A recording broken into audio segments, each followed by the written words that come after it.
Hey hey hey, hola Indomax Indo Magazines. Oke, lanjut kabar alutsista mantap kali ini datang dari Banyuwangi. Markas besar PT Lundin alias North Sea Boots, salah satu perusahaan pertahanan swasta Indonesia yang bergerak di bidang maritim, bos. Jadi ternyata PT Lundin masih menghadirkan inovasi alutsista terbarunya lagi nih, di mana kemarin mereka pamerkan alutsista-alutsista itu di ajang Indo Defense 2025. Mulai dari kapal patroli hybrid, drone laut kamikaze, sampai dengan combat boat anti-drone. Jadi lengkap, bos. Dan yang bikin semakin mantap, ternyata ada kapal patroli speedboat dengan rudal yang naik kelas menjadi drone. Bahkan kapal LPD Makassar kelas kita katanya bisa dijadikan kapal induk untuk speedboat rudal unmanned itu, bos. Nah, seperti apakah itu? Dan alutsista-alutsista apakah yang dihadirkan PT Lundin? Apakah ada yang baru? Penasaran beritanya? Cus, Markipas, mari kita kupas berita lengkapnya satu per satu, bosku. Oke, jadi admin kutip dari Naval News. Yang pertama ada X-36 Eco Patrol nih, bos. Bayangkan menjaga ZEE Indonesia seluas 6 juta kilometer persegi. Kalau semua pakai korvet bersenjata berat, ya itu sih bagus-bagus aja ya kan. Tapi itu boros, bos. Ibarat pakai palu godam buat mukulin paku-paku kecil. Jadi terlalu overkill. Biaya operasionalnya pun bisa bikin kanker ya kan, kantong kering. Nah, untuk mengatasi hal ini, PT Lundin pun menghadirkan kapal inovasi barunya, bos, yaitu X-36 Eco Patrol. Si cerdas, irit, dan tangguh dari PT Lundin. Dan kapal ini pun tidak terlalu besar, panjang cuma 36 meter, bobot cuma 43,5 ton, tapi jangkauannya luar biasa, yaitu lebih dari 10.000 nautical mil. Bayangkan bisa keliling Indonesia hampir 3 kali tanpa isi ulang, bos. Kemudian endurance-nya sebulan penuh dan kru cuma 12 orang. Jadi hemat anggaran, tapi maksimal jangkauan. Kemudian kapal ini pun menggunakan propulsi hybrid, bisa full listrik, hybrid atau diesel kalau lagi pengen ngebut. Tapi efisiensinya kecepatannya adalah di 12 knot, bos. Santai, kayak jalan pagi ya kan? Tapi kalau laju bisa ngebut sampai 28 knot. Dan yang keren, kapal ini pun punya 100 meter persegi panel surya. Ini bukan cuma buat charger HP, tapi cukup untuk nyalain seluruh sistem kapal kalau lagi bersandar. Jadi bukan kelas kaleng-kaleng, bos. Dan jangan salah, ramah lingkungan ini bukan berarti lemah ya. Kapal ini pun katanya dapat dipersenjatai dengan RWS 30 mm yang dipasang di haluan. Dan ini siap memberi salam hangat buat para penyelundup atau illegal fishing, para maling ikan yang berani-berani nyerobot laut Indonesia. Nah, mereka bisa digeber dengan senjata meriam 30 mm ini, bos. Mantap, mantap, jos.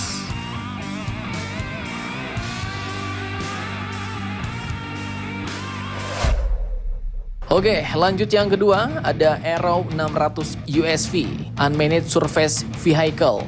Si silent killer penuh kejutan nih, bos. Kecil-kecil tapi mematikan. Jadi USV ini dikembangkan beberapa tahun lalu di bawah merek Frost Unmanned.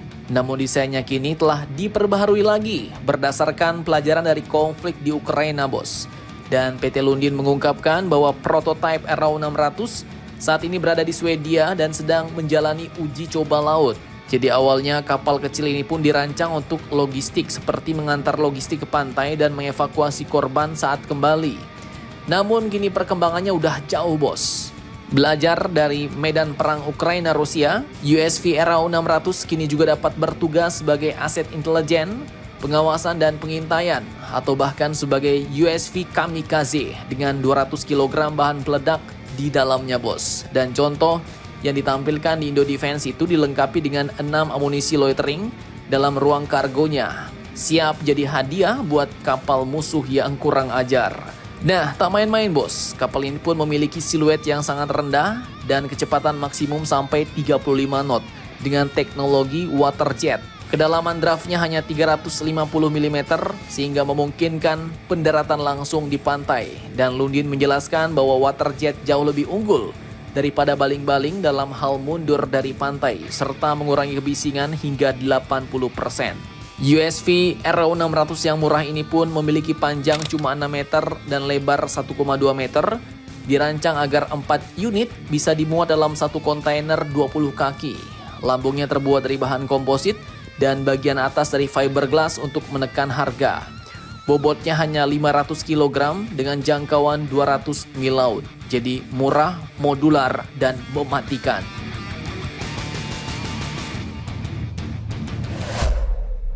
Nah, yang lebih gacor lagi nih bos, ada X33 Speedboat si penebar rudal. Jadi ini adalah konsep USV bersenjata rudal yang tugasnya nanti bisa untuk mengcover pulau-pulau terpencil dengan pantai yang tak terjangkau.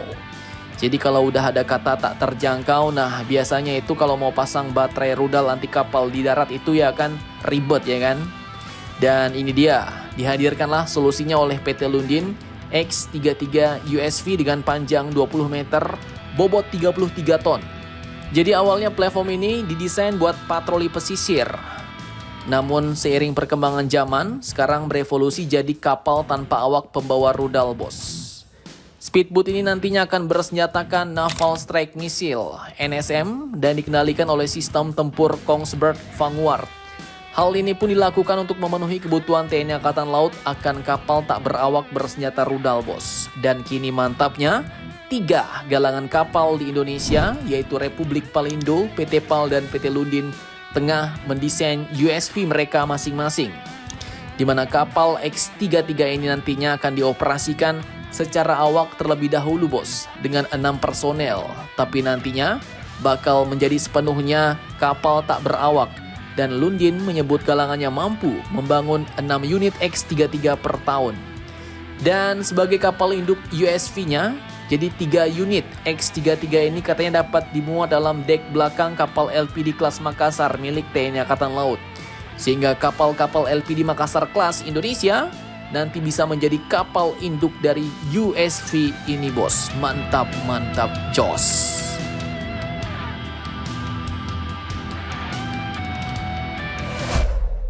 Nah, selanjutnya yang dulu bos, Trimaran Klewang Class. Jadi PT Lundin sebelumnya pernah membangun KRI Golok ya kan? Satu-satunya kapal cepat Trimaran Klewang Class milik TNI Angkatan Laut. Dan tahun ini kapal sepanjang 62 meter itu kabarnya bakal menjalani upgrade tengah usia dengan pemasangan sistem senjata dan sensor dari Turki. Jadi kapal KRI Golok ini akan dilengkapi dengan sistem manajemen tempur baru, radar, rudal anti kapal dari roket San Atmaka, serta sistem senjata remote Aselsan STEM dan berbagai sensor. Saat dibangun, kapal KRI Golok ini merupakan kapal angkatan laut berbahan komposit terbesar di dunia. Namun saat ini permintaan dari TNI Angkatan Laut untuk kapal serupa masih minim bos. Kemudian lanjut yang terakhir ada X-18 Combat Boat. Jadi ini ya tank boat Antasena bos, yang dilengkapi dengan kubah meriam Cockerel 1030/40 dengan meriam 30 mm. Kapal ini digunakan sebagai pengangkut pasukan dan logistik. Dan kini PT Lundin pun menawarkan varian baru dengan kubah yang bisa dipasangi meriam 30 mm atau MK44S 40 mm. Kemudian persenjataan sekunder pada turret dapat mencakup senapan mesin 7,62 mm atau 12,7 mm. Pelontar granat otomatis 40 mm hingga roket. Dan turret ini mampu mengangkat meriam utamanya hingga 60 derajat dan menembakkan munisi airburst, sehingga dapat meningkatkan kemampuannya melawan drone. X-18 Combat Boat ini memiliki bobot 43 ton, diawaki 5 orang dan mampu mengangkut hingga 60 pasukan di lambung katamarannya.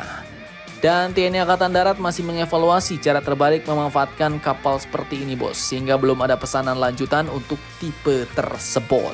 Nah, menurut kalian mana nih kapal yang paling penting dari PT Lundin untuk diambil oleh TNI Militer Indonesia saat ini? Jangan lupa komentar, tetaplah kalian barbar, dan jangan santuy terus demi Indonesia tangguh. Salam Indomax Indo Magazines.